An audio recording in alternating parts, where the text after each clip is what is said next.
It was a night like any other for Dorothy Damone and her husband Peter. So I called him and gave him the phone. Peter was grilling dinner when he got a call. He came up on the porch. But moments later, their lives would change forever. 2 minutes later, he's screaming, I got shot, I got shot, I got shot. And it's like, what? And then you don't question what, because the blood is everywhere. Dorothy says they heard shots in the woods behind her house. We heard all these gunshots, but you just don't think any person is going to be aiming at your house. Investigators say 35-year-old Tracy Stone was target shooting about half a mile away in the woods. Police won't say yet if charges will be filed. Surviving any gunshot is amazing, but what makes this truly remarkable is where he was shot. Into his jaw, under his neck, and the bullet is still, 45 caliber bullet is still in his neck. And if Peter was in the wrong spot at the wrong time, Dan Thomas was just the opposite. And then he turned to us and motioned to us to come over for some help. And my brother looked at me and said he's been shot. The 34-year veteran of the fire department just happened to be haying in a nearby field. Once he saw what was happening, he dragged Damone off the porch because bullets were still coming, then did what he could to stop the bleeding. Was this close to being dead. And if our neighbor hadn't been here doing, medical things, he would have been dead. Thomas knows it could have just as easily been him. I thought about it all night. As for Dorothy, she says things won't be the same. It's going to be a long, long recovery. And hopefully he will. And she hopes this will serve as a lesson to anyone with a gun. It's total recklessness. It's sort of like, in my mind, like a drunk driver. It's an innocent person just because he's reckless and not thinking, and that's what this man did. In Bridport, Mitch Pittman, Fox 44 Local News. It's a sight that's oh so familiar. A big truck rolling through the neighborhood, making folks happy. Ice cream truck, right? Sure, just replace the ice cream with vegetables and the high-pitched jingles with disco. This is our, basically a vegetable ice cream truck. This Village People Meets Village Market is the idea of Dylan Zeitlin and his fellow farmers at Digger's Mirth in Burlington's Intervale. We're trying to reach people who aren't coming to the farmers markets for any myriad of reasons. Price might be one, mobility might be another. And they just have a great spirit.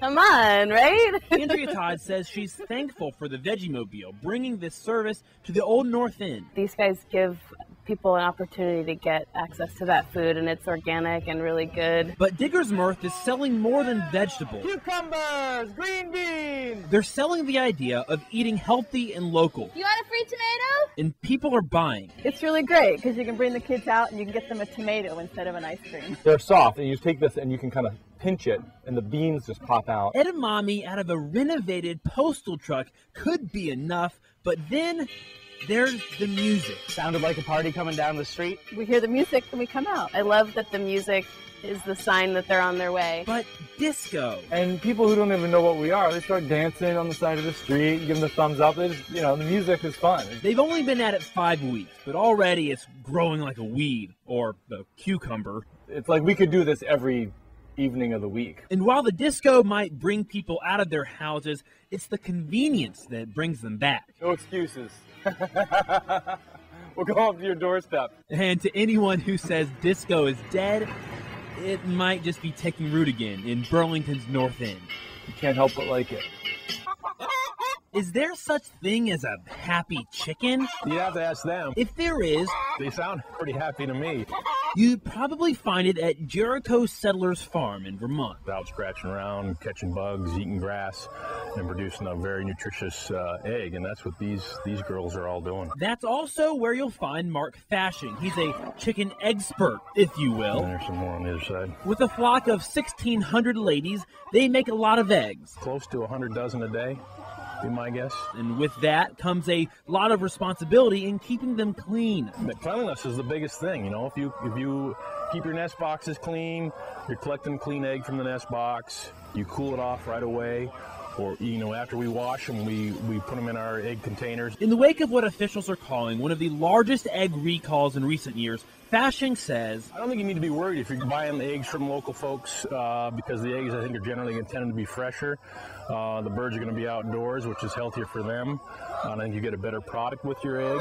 That being said, I think salmonella can occur in any either a small flock or a large flock. But whether the eggs are local or not, folks at Libby's Diner in Colchester didn't seem to let the recall bother them at all. Trying not to let it change how I eat. So it never even crossed my mind when I ordered. I didn't really think about it when I ordered. I guess can't really worry about it. We're not trying to ruffle any feathers here. The bottom line is, if you cook your food properly, experts say you should be okay.